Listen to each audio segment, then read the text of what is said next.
Gaano nga ba kalakas ang isang apostle of Betaren? Ngunit bakit ito naging sanggol nang dumating sa Earth? At bakit kaya hindi kayang dalhin ng Etarium ang kanyang massive soldier upang sakupin ng Earth? Dahil sa chapter na ito, ipapaliwanag ni Vero kung ano ang mangyayari sa isang malakas na nilalang kung sila ay nasa dimensional travel through outer space na maihahalin tulad natin sa isang black hole. Kaya huwag na nating patagalin pa.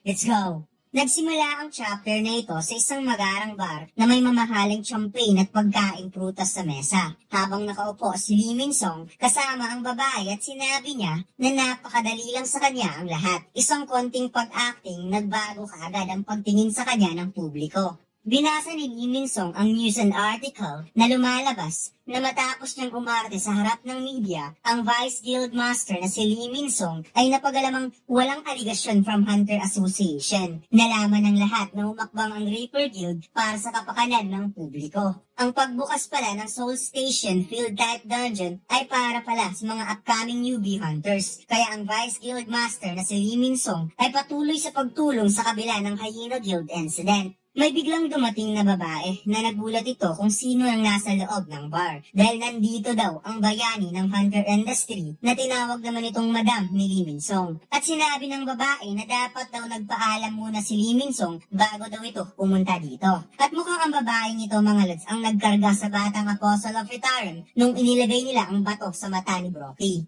Pinaalis ni Madam ang mga babae at sinabi ni Lee Min-sung bakit naman siya kailangang magpaalam kung ano ang dapat niyang gawin. Nasagot naman ni Madam na alam daw nito na wala naman siyang masamang intensyon. Ngunit napaisip ang babae na may nakakatakot pala na personalidad itong si Lee Min-sung. Habang tinititigan niya si Lee Min-sung, sinabi niya na lumaki ito sa isang mayamang pamilya. Naging superstar actor sa buong South Korea nung kabataan. Kaya hindi nakapagtataka kung bakit napakataas ng pride ng taong to. At syempre, matapos ang sakuna, ang pride na yon ay nag-turn into bad crush. Siya ay nadurog nung lumabas ng isang balita.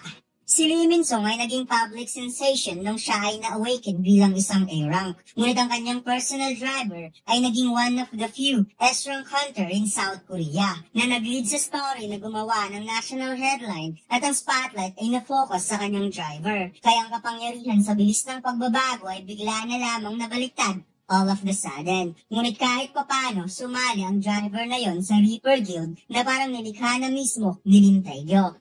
Sinabi ni Madam na what if pag-uusapan nila ang negosyo, kaya naging curious si Lee Min-sung kung anong klaseng business ang kanilang pag-uusapan. Bumulong si Madam na huwag daw magmaang-maangan itong si Lee Min-sung dahil alam nito kung ano ang kanyang ibig sabihin. Na tinutukoy niya ang patungkol sa Stardust dahil gusto niyang bumili ng bulk order sa pagkakataon na ito.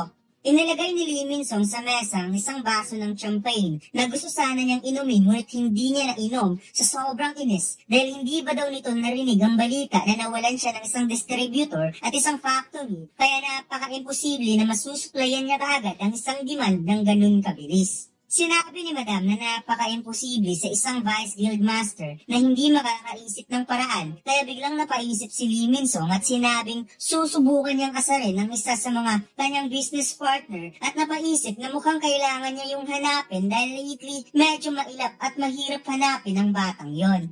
Pagkatapos, ipinakita ang isang bata na umaapaw ang mana sa mata at tinatanaw nito ang mga gusali habang binabantayan ng dalawang tauhan na mayroong simbolo ng Apostle of Etarium sa itaas ng kanilang ulo. Anagas ito yung sanggol na karga-karga ng babae nung kinontrol nila si Brockie. At sa tingin ko dito mga lods, na hindi alam ni Lee Min-sung na ang batang ito ay ang Apostle of Etarium. Ang alam lang niya, kilala niya ito bilang kanyang ka-business partner at inutusan ng bata ang babaeng yon para bantayan ang mga galaw ni Lee Min-sung.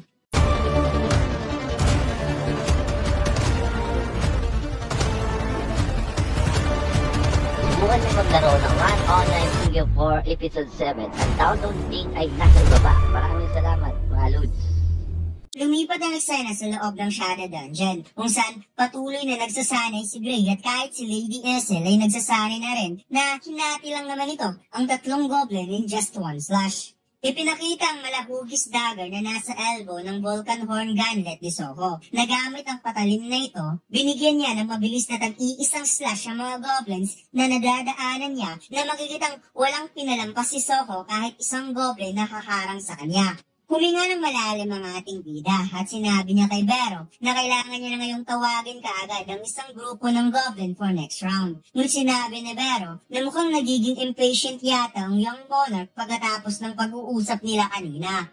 Lumipat ang eksena kung saan lumalabas na napag-usapan nila kanina kung paano sila makakakuha ng information kay Lee Min-sung patungkol sa Apostle of Itaran na siyang may pakana sa pagdidistribute ng Stardust. Ngunit dapat nilang asahan sa pangsisiyasat nila ng impormasyon na posibleng magkakaroon ng napaka-mapanganib na laban. Napatanong si Soho kung paano sila makakakuha ng information kung ganito ang pwedeng mangyari. Nasagot naman ni Vero na kung hindi willing magsabi ng totoo si Lee Min-sung, kailangan niya itong kainin upang ma-check kung kinakailangan. Dahil pinapaintulutan naman siya ng kanyang king na si Jinwoo na mag-devour ng isang tao as long as isa itong evil. Subalit gagana lamang ang plano na ito kung matatalo ni Soho si Lee Min-sung. Sinabi ni Vero na nakikita niya na maraming pumapasok sa loob ng Hunter Association na may iba't ibang rank at kung siya ang mag-i-estimate sa rank ni Soho gamit ang kanyang ability to determine the strength, masasabi niyang si Soho ay isang C-rank at si Gray naman ay isang D-rank at si Lady Essel ay isang C-rank na napahiya itong si Lady Essel dahil kung nasa sa kanya lang sana ang kanyang kapangyarihan, hindi sana ganito ang kanyang rank.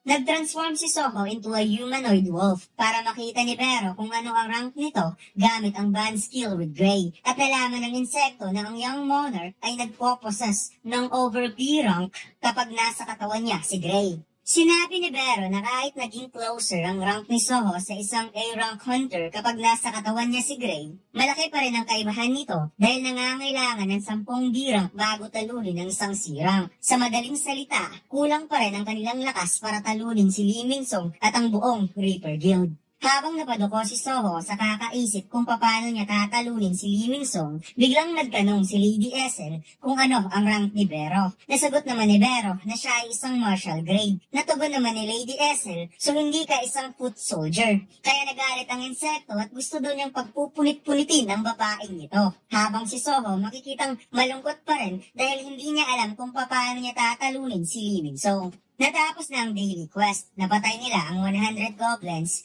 10 Goblin Decorion at 1 Goblin Centurion. Kaya nabigyan ng ating bida ng 3 rewards, isang status recovery, plus 3 stats points, at isang random box. Napagtanto ni Soho na hindi na tumataas ang count ng quest kahit nilampasan niya na ang pagpatay ng goblins. At mukhang ang hidden reward ay isang beses lamang. Kaya binuksan ni Soho ang random box at na-obtain niya ang isang accessory, isang dirang ashen ring na mayroong plus 5 senses. Nakaagad namang sinuot ni Soho kaya tumaas ang kanyang senses into 29 points. Subalit, unti-unting nag-iba ang mode ni Soho nang na-realize niya na hindi pa rin ito mababago ang kanyang current situation. Sinabi ni Soho na ang panghahunt niya ng goblins ay hindi na nakaka-apekto sa kanyang level at matapos niyang ma-take down ng 3 demons, tumaas lang ng 3% physical damage ang Vulcan Horn Gunlet. Gusto niyang lumakas ng mabilis, subalit napaka-konti lang ng paraan. Gusto niyang pumasok ng dungeon para talunin ang mga malalakas na magic beast upang makapag-level up, subalit napakababa lang ng kanyang rank.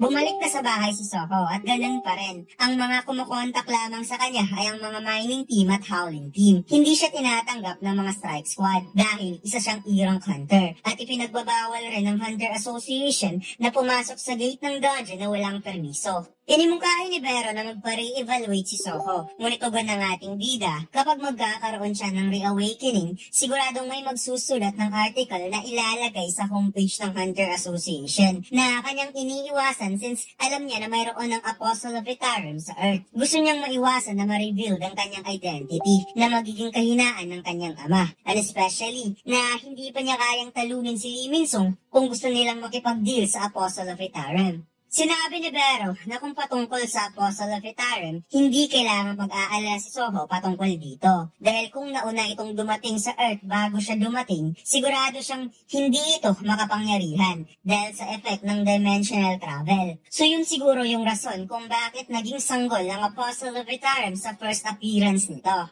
Nagtataka si Soho kung ano ang ibig sabihin ni Vero na dimensional travel. Paliwanag ni Vero na ang dimensional travel through outer space ay mayroong nag-i-exist na dimensional reef na kailangang daanan. However, ang wall ng dimensional reef ay isang special na napakaigli at nagpo-possess ng nakakainis na property na bumabangga-bangga sa mana na kahit ang outer wall ay napipilitang mag-expand at nagre-retract naman ito ng sobrang bilis.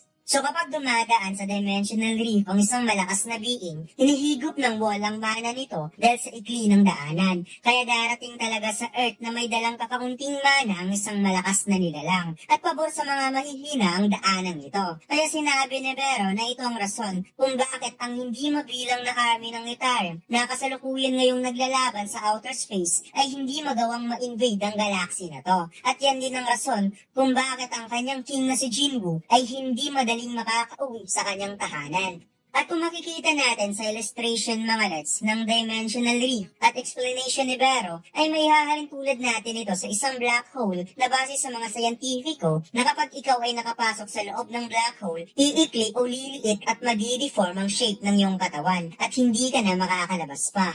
Kaya dito'y napagtanto ni Soho na ang Apostle of Ytarium may isang mahina na nakarating sa Earth. So kaya pala ginamit nila si Brockie at ang mga demons na hindi ipinapakita ang sarili. Kaya kung ang invasion ng Ytarium ay mangyayari sa future, ito ang tamang oras na magpapalakas na ayon pa ni Vero, ipagpalagay na lang natin. At naaalala niya ang sinabi sa kanya ni Jinwoo na since hindi nito masasabi kung ano ang sitwasyon ngayon sa Earth, hinahayaan niya si Vero na magdesisyon base sa gusto nitong gawin kapag dumating na ito sa Earth. At kung kailangan ng tulong, ibibigay niya ang key. At pupunta ka doon, sigurado siyang malaki ang maitutulong niya para kay Soho, na parang mayroong tinutukoy na tao si Jinwoo. Kaya napaisip si Vero na mayroon pa kayang ibang rason si Jinwoo kung bakit ibinigay sa kanya ang key. Ngunit ginamit niya na ito habang nakikita niyang napakalalim ng iniisip ni Soho. Biglang napasigaw si Soho at umilaw ang kanyang mahiwagang mindset at kagad niyang kinuha ang kanyang phone sa pocket at sinabing bakit ngayon ko lang to naisip na kung ang paraan ay makakapasok sa loob ng dungeon secretly na hindi lumalabag sa rules ng Hunter Association ay napakalapit lang pala ng kasagutan.